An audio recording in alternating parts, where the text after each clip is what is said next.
Major combat operations in Iraq have ended. Now our coalition is engaged in securing and reconstructing that country. On the 2nd of May, with the official end of the battle and the beginning of the so-called liberated Iraq, many women woke up with the hope of finding their country a better place to live. But post-war turned out to be far more dangerous than expected. Until Saddam's regime cracked down on education last decade, Iraqi women were amongst the most highly educated in the Middle East. Historically, they have also enjoyed the rights to vote, drive and work. But in the context of the newly liberated Iraq, women face a new threat of exclusion. Much of their workforce is wasted, as many women are simply too scared to leave their homes. Last July, Human Rights Watch denounced the climate of fear for women and girls in Baghdad. The report concludes that the failure of the US-led occupation authorities to guarantee security is at the root of women's fear of rape and abduction. As a consequence, many women in Baghdad are too frightened to attend school, their jobs, or to look for work. Ben Youssef is a 32-year-old opera singer from Baghdad. She has not been able to work for the last 6 months. Now we are living in a very difficult situation.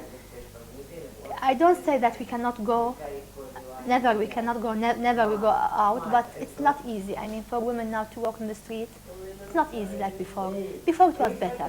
I know we have certain places that we go. We don't go to all over the country, to all over the cities, and even we don't work at night. We don't stay very late outside the house. But at least we could go to work, we could walk on the street, go to the markets. Now all these activities is a little bit very restricted because we are afraid, even from looters. So the best way is to sit at home now and to wait for a better life for us.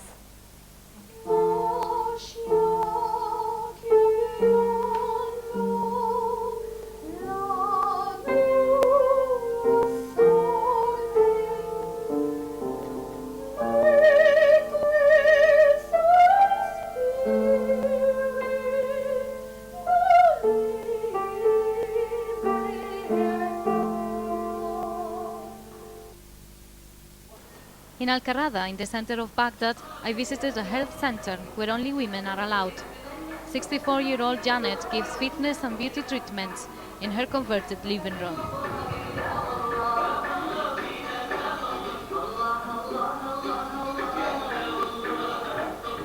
The insecurity and the lack of electricity have drastically affected Janet's business and everyday life. A change in everything. The first thing, we don't have electricity. We are suffering. You know, we're suffering too much. Very difficult for us. You know our weather. Impossible without electricity. But what can we do? We thought when we finish from Saddam, it will be everything okay. It come Americans, it worse also. We haven't electricity, is something very important. I think if they want, they can do it for us. They bring so much tanks from America. They can't bring generator for us, 5, 6 generators. They should help us. They come to help us, to make freedom for Iraqi people. But now not like this. We are suffering. How I will live if I don't work?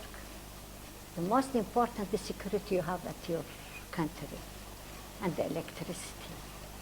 Both we don't have it. We were happy, come, they help us, but where is, we have nothing now. They haven't done nothing for us. And I think they don't come for us, they come for the petrol. Right or not? Never mind, you take a little bit, but you make us freedom, happiness, electricity, and security. We don't have it, all this. Faraz, who is 32, lives in the same neighborhood. She's 8 months pregnant and already has 5 children. Since the war began, neither she or her daughters have dared to leave the house. ماكو امان اول شيء. بالليل نام بندقية بايدنا، يجي حرامية، يجي سلاب، يصير فد شيء، يعني ما نقدر. هاي اول شيء. كل شيء ما مسوين. بناتنا ما يطلع برا. بناتنا شابات ما يقدرون يطلعون برا. ما نقدر نلبس ذهب، ما نقدر نلبس كشخة نطلع. صح لو لا؟ وبعدين هاي على كهرباء خو فدهم صايرين. يعني امريكا ما دام طلع صدام يعني ما يقدر. صار لنا كم شهر يعمر العراق، ليش ما معمر العراق؟ حتى تعمير العراق يريد هو يستفاد، ما الشركات هو يريد يدخل به. Despite the danger and the fear within the current circumstances, all the women I met appeared determined and courageous. Years of struggle through war and sanctions seemed to have made them stronger, and all the misery they've seen could not stop them from fighting daily for their families. Anfarase's son suffers from thalassemia, and he needs to clean his blood every 2 weeks. During the war, she was very worried about all her children. من يجي غارات الطيارات اخذ الصغير اروح جوا الدرج اقعد. انا من كنت يجي الطياره راسا الزم بطني اقول طفل ينزل. These are homemade gas masks, coal and salt wrapped in cotton and bandages. Hedjo made them for her and her kids when she heard that chemical weapons could be used. They put their lives on hold, hoping that this recipe, passed on by word of mouth, would protect them against a chemical attack. نخلي سطل من المي وهاي الأشياء قريبة، حتى أهم شيء الأطفال إنه ما يشتمون هذا الكيمياء ويتعرضون إلى أمراض ما نعرف شنو أضرارها بالمستقبل. With 2 children, no job and rocketing prices, Hedjo is now in serious financial difficulties. الغاز قبل الحرب ب750 دينار، بعد الحرب صارت ب7,500 أو 5,000 دينار.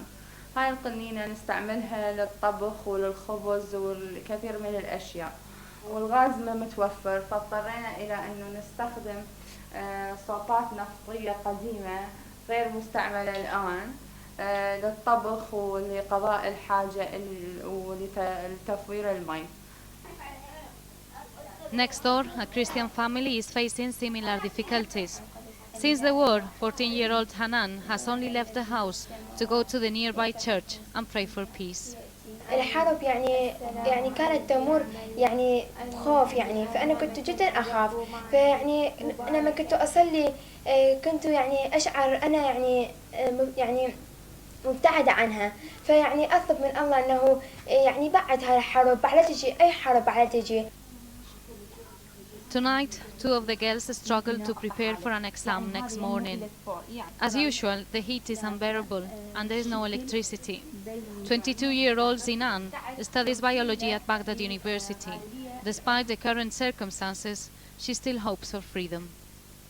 فأنا كبنية إنه ما أستطيع إنه أروح المكان بعيد لأنه أنا أخاف، زين، فإنه بالعكس يعني يكون شيء أفضل إنه أروح وأجي ويكون حرية، بس لا تكون حرية مثل الدول الغربية، لأنه إحنا دولة شرقية، دولة عربية، فبالعكس إحنا عندنا أصول شرقية وعربية، فإحنا نكون بالعكس حريتنا تكون بحدود.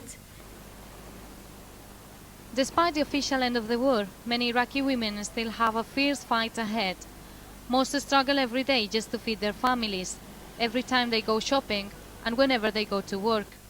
But while some are too busy fighting the obstacles of daily life, others try to change things politically.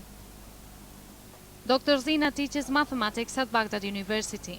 As a way of protesting against what she calls the American occupation, she refuses to speak English. Unlike other women, Zina is not scared about openly expressing her political views. أنا أفضل أنا يمكن كثير من عندنا نفضل إنه يكون اللي يحكمنا هو إنسان عراقي مسلم، على إنه يجي واحد أجنبي. يعني ما أتصور إنه أكو شعب أيا كان الشعب يوافق على إنه محتل غريب عنه يجي يحكمه.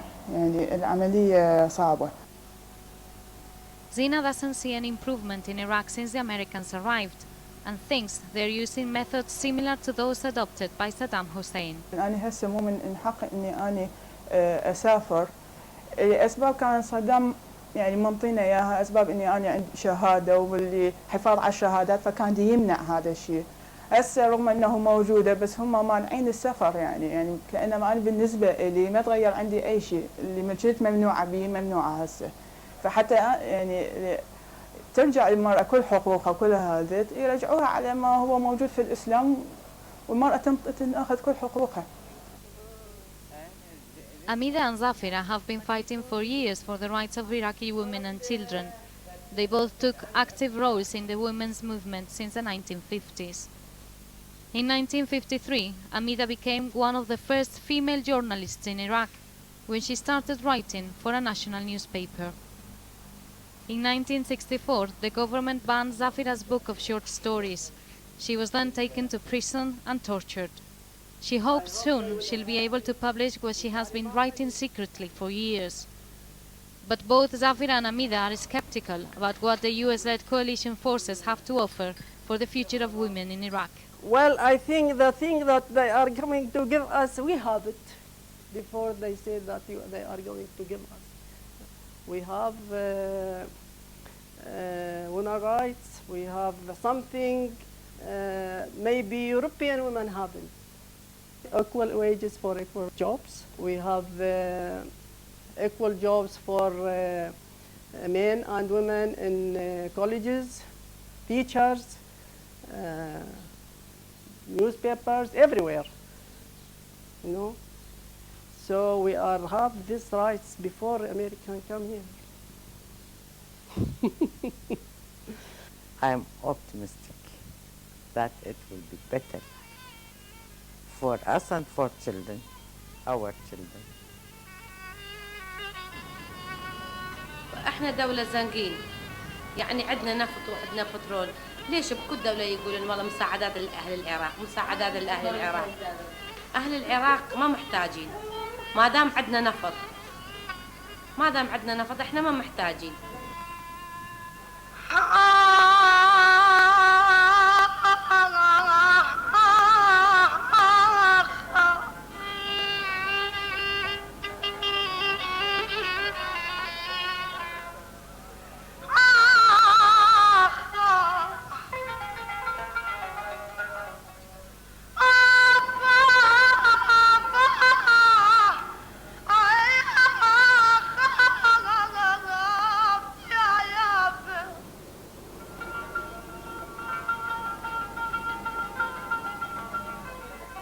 بلدنا بخير، الخير منو ماخذ؟ بوش ما قبل كان صدام ماخذ، هسه بوش ياخذها. Mostly I feel pessimistic because I don't know, maybe there will be worse, there will be more fighting, there will be civil war, we don't know. I hope that none of these things will happen. I hope it will be future for us good. I pray for that every day because our people suffering too much. أهم شيء تكون محبة بين الشعب العراقي وبين المسيحيين والإسلام، بين اليزيديين والصبين وبين كل الناس، إنه تكون محبة. أهم شيء محبة، تعاون، السلام، هذا أهم شيء. وأطلب من أمريكا أن توفر الأمان والراحة لكل العراقيين. أتمنى أن يكون البلد بخير واللي وعدنا به الأمريكان يكون صحيح من أجل أطفالنا ومن أجل مستقبل أحسن. It won't be again like the time of Saddam Hussein. It can't be. It will be better.